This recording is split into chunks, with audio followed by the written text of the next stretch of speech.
பண்ணிக்கிட்டாங்க. ஒரு காணிக்கை இப்ப நம்ம கொடுக்குறோம்ல, ஃப்ரெண்டுக்கு நீங்க வந்து ஏதாவது கொடுக்குறீங்களா, கொடுக்கும்போது அவங்க வாங்கிக்கிறதும் வாங்காததும் அந்த பொருளை பொறுத்தது இல்லையா?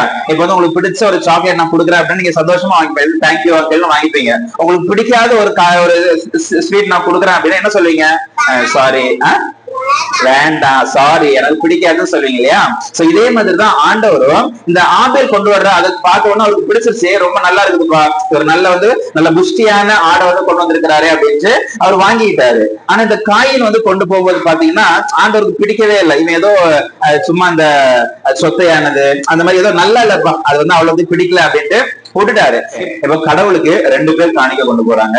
ஒருத்தருடைய காணிக்கை கடவுள் ஏத்துக்கிட்டாரு, இன்னொருத்தன் காணிக்கை கடவுள் ஏத்துக்கல. ஓகே, இப்ப ஏத்துக்கல அப்படிங்கும் போது இந்த ஏத்துக்கிட்டவருக்கு வந்து கோபம் வருது. இப்போ கடவுள் இருந்து ஏத்துக்கிட்டாரு, ஏத்துக்கிட்டதுக்கு அப்புறமேட்டு இந்த ஏத்துக்காதவங்க கோபம் வருது. யாருக்கு மேல கோபம் வரணும்? ஆபேலுக்கு ஜீசஸ் மேலதான் கோபம் வரணும்.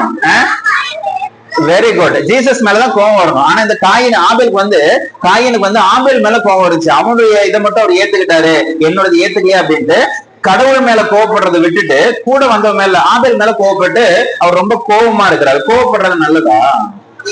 யாரெல்லாம் கோபமே வரமாட்டீங்க, கோபமே வராதுங்க. அடிச்சாலும் நான் வாங்கிக்குவேன், திட்டினாலும் நான் வாங்கிக்குவேன், கோபமே வராதுன்னு சொல்றவங்க கையதும் நிறைய கை வருது. வெரி குட், கோவப்படக்கூடாது. சரியா? ஏன் கோவப்படக்கூடாது அப்படின்னா கோவப்படுறவங்களுக்கு ஃப்ரெண்ட்ஸே வரமாட்டாங்களாம். பைபிள்ல ஒரு வசனம் சொல்லுது.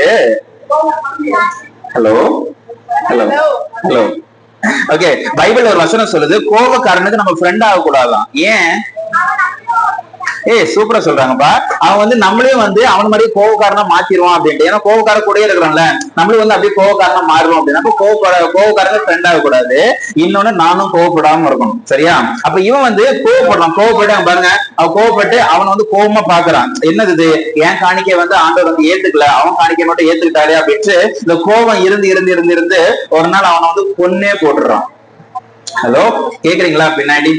ஓகே, சோ ஒரு நாள் வந்து கோவப்பட்டு என்ன பண்றானே, தங்க தம்பி தான் ஆனாலும் கொன்னே போட்டுறான். அதுக்கப்புறமேட்டு அவன் வந்து ஆண்டவர் சபிக்கிறாரு. அவன் வந்து சபிக்கப்பட்ட பூமியில ரொம்ப வந்து அவர் பரிதாபமா வாழ்ந்துட்டு இருக்கிறாரு. ஓகேவா? சோ இந்த கதையில இருந்து என்ன சொல்ல வர்றாங்க அப்படின்னா, நம்ம வந்து ஆண்டவருடைய பிள்ளைங்க. ஓகே, ஆண்டவருடைய பிள்ளைங்க ஒண்ணு கோவப்படக்கூடாது. நம்ம வந்து மற்றவங்க மேல கோவப்படக்கூடாது. உங்க டீச்சர் வந்து 2 பேர் இருக்கிறாங்க. உங்க டீச்சர் வந்து உங்க ஃப்ரெண்டு வந்து நல்ல பிள்ளைன்னு சொல்றாங்க, உங்களை வந்து நல்ல பிள்ளைன்னு சொல்லலன்னு வைங்களேன், நம்ம என்ன பண்ணணும்? உடனே